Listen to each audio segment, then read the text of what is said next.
Morning everybody. It's a really good start to the day. Oh god, rookie mistake. Don't like it when it does that. Well, morning everybody. It's the first ride out for a while.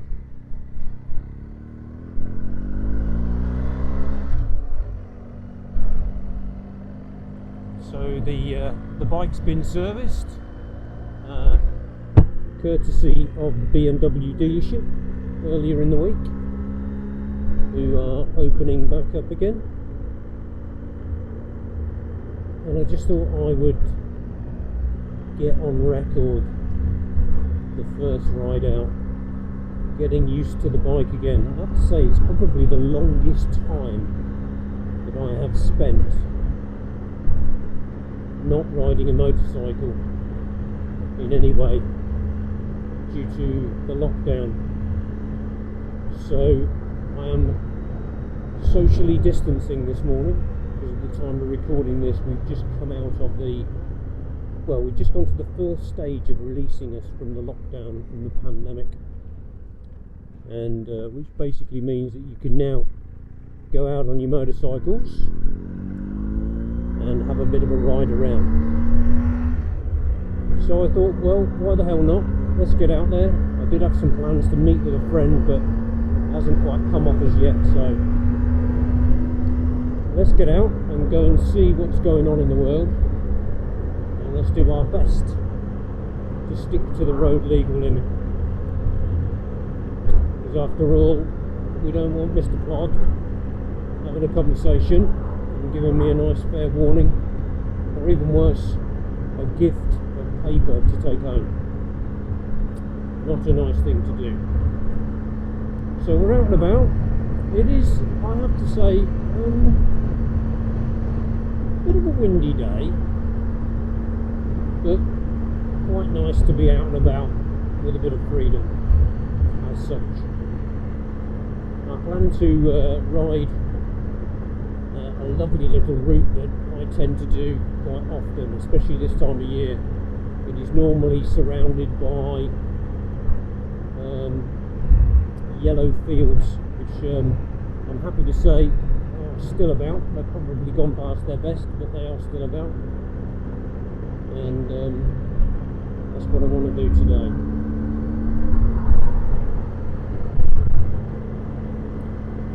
So we're out and about today on the GS. It's the 1250 exclusive, for those who haven't seen this on the channel. As I said, Smile on TV.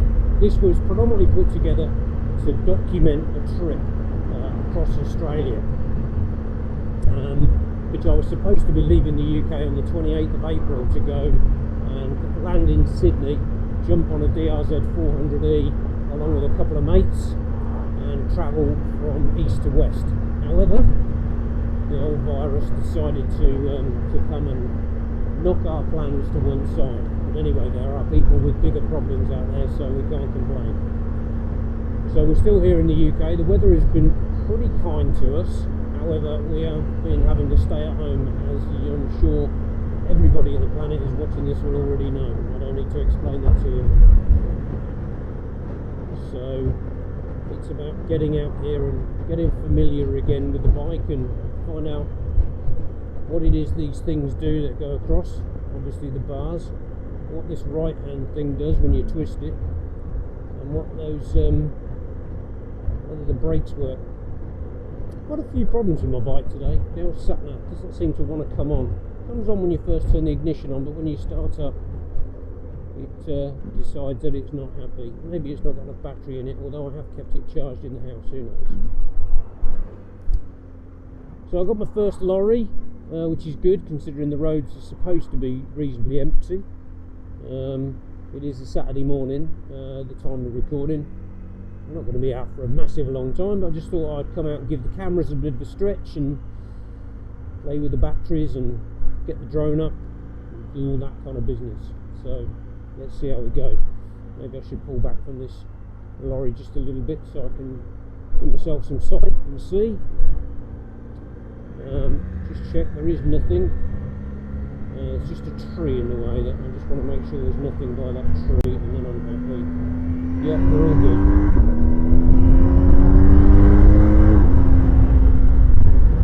So, forgive me, Mr. Blob, that was just so I could overtake.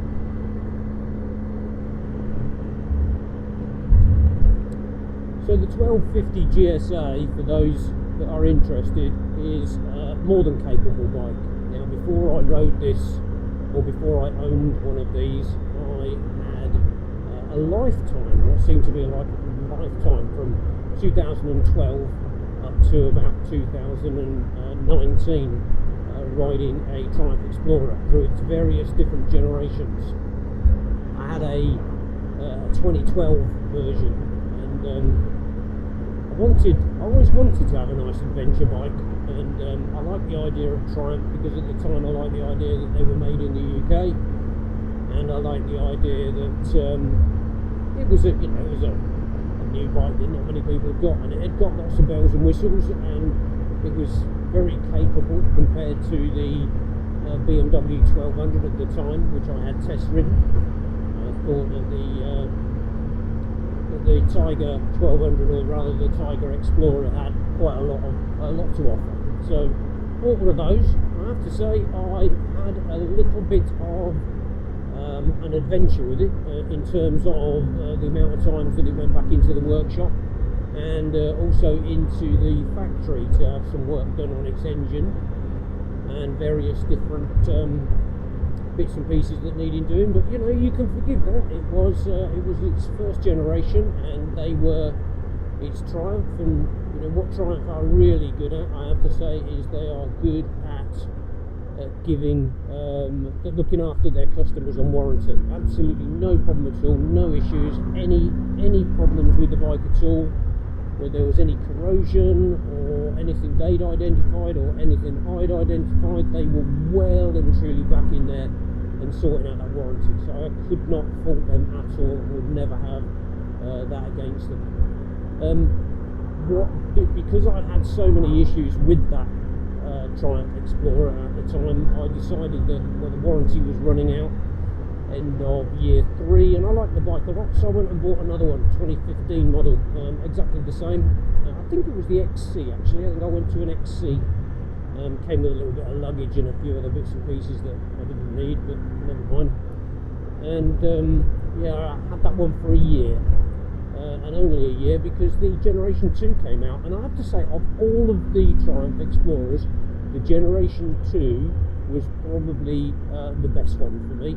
The Gen 2 had a brilliant bike. 2016 it was, as I said. Great bike, lovely to ride, loved the clocks on it, and fantastic. But anyway, I am one for technology. I love a bit of tech, as you can probably tell by cameras and things like that. I do love a bit of tech, and the Gen 2 came out, and what I thought was great about the Gen 2 was all its bells and whistles and its rider modes and things like that. And I thought, you know what, I must have one. So sorry, what am I talking about? The Gen 3. The Gen 3 came out after the 2016. The Gen 3 came out, and that had these whizzy clocks and things like that. These new TFT displays, and it was very, very good bike, nice bike with again lots of enhancements in the way that you could ride it, and lots of switches, bells, tricks, and buttons. I thought I must have one of those, so I got a 2018. Came into the dealership with a few paint issues, and they swapped the tank and a few bits and pieces. It had some dirt in the paint, to be polite. But anyway, that was all sorted, all fixed, and off we went. And I have to say, I didn't.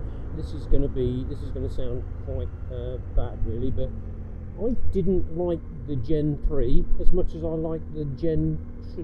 Now, the Gen 3 was supposed to be lighter, which obviously from a motorcycling point of view, the top end of a bike is really important. You know how top heavy it would be, especially in the slow manoeuvres. So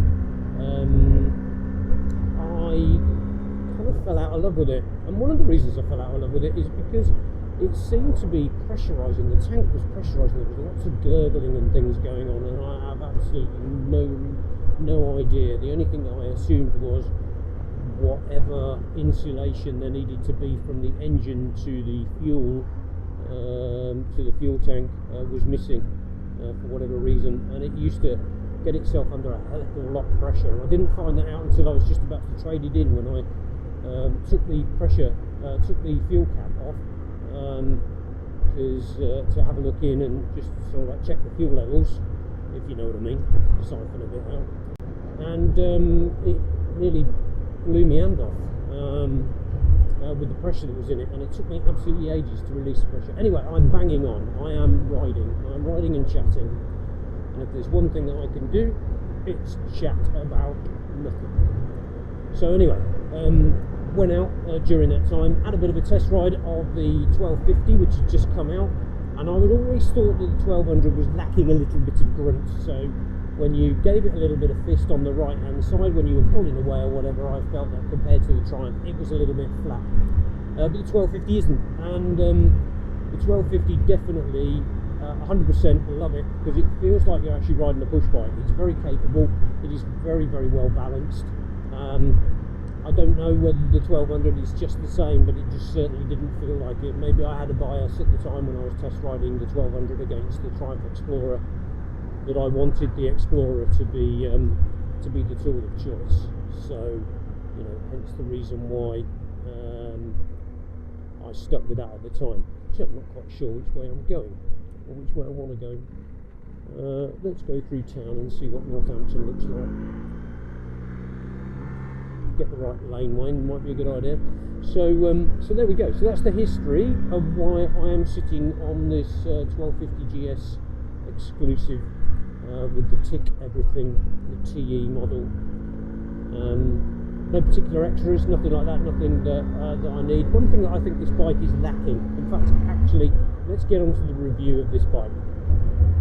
I think it lacks a heated seat. Now, I am not a pussy rider in any way, shape or form, and at the moment I am wearing some cool, well, I am not wearing, the bike is wearing some cool covers on the seats, and that is so when it gets really hot the air can get between. It's sort of like air con for your bum. But I have to say, I didn't find the seats on the GS as comfortable as the seats on the Triumph Explorer or 1200. So that's why I've got these cool covers on, and I have toured with these cool covers when we've taken the bike to Germany with BMW Motorrad tours, and they were very comfortable, very, very nice. But I do find that riding this bike normally does give you a bit of a number. My other gripe with the bike, or one of the other gripes that I've got with the bike, is the heated grips. They come on with 2 modes, and I think there should probably be 3. Definitely should be better balanced. Let's just move past this car. They should be better balanced. So one of the grips sits on plastic and one of them sits on metal, and obviously the metal will dissipate the heat from one of them and the other one will get hotter. So they should be better balanced. I think one of them should be maybe hotter than the other one. I like the fact that they have volcano mode, which is mode 2, or switch number 2. They have volcano mode, and by that I mean too bloody hot to handle with thinner gloves on. But I like that, because thicker gloves then keeps your little Danny's warm, which is lovely. Let's go left here, and that's a really cool thing. But the next mode down, mode number 1, is weak as not any point, really. You can hardly feel it, you don't really know it's on. Maybe it's for those people in summer, and again it's one of those problems that if you have a bit of plastic one side and a bit of metal the other, one side almost feels like it's not on at all. Anyway, that's my mode, that's my moan. I have gripes also, as well as moans, and I think they are the same thing, but let's talk about those. So they have a very capable TFT display. It's very capable, it says everything that you want to see it. I just don't think it gives you the functionality. What would be lovely would be the ability to download your own software updates to it, rather than having to take it into a dealership, because a lot of people are concerned for the fact of what version they're on, and lots of people have problems with the connectivity with phones and the BMW Nav 6s or 5s or whatever, and all that kind of connectivity. And there's forums out there galore trying to help people, and some people have success with their Sennas and their Cardos, and other people have no success at all, and that's a whole nother video, and I'm sure it's out there on YouTube already with the woes of connectivity. But one thing that I think that would be great would be able to have a little application that you could download from BMW that gave you the ability to move some things around, or add some bits. So no doubt there's some legislation out there that means that you must display a certain amount of information, and that's great, and that should obviously be adhered to. It should be important to be able to see that, but maybe there are other things that I would like to have the option to be able to see on my main front screen. So you can see at the moment I've got the speed, I've got my rev counter, I've got a few things across the top that are configurable, such as the tyres, which are displaying now, and the fuel. But maybe I want the tyres and the fuel, so maybe I want to add two things, so maybe then it needs to be configurable about what other things that I can have on there. But there we go. And also the colours, so maybe there's the opportunity to change some of the colours on it.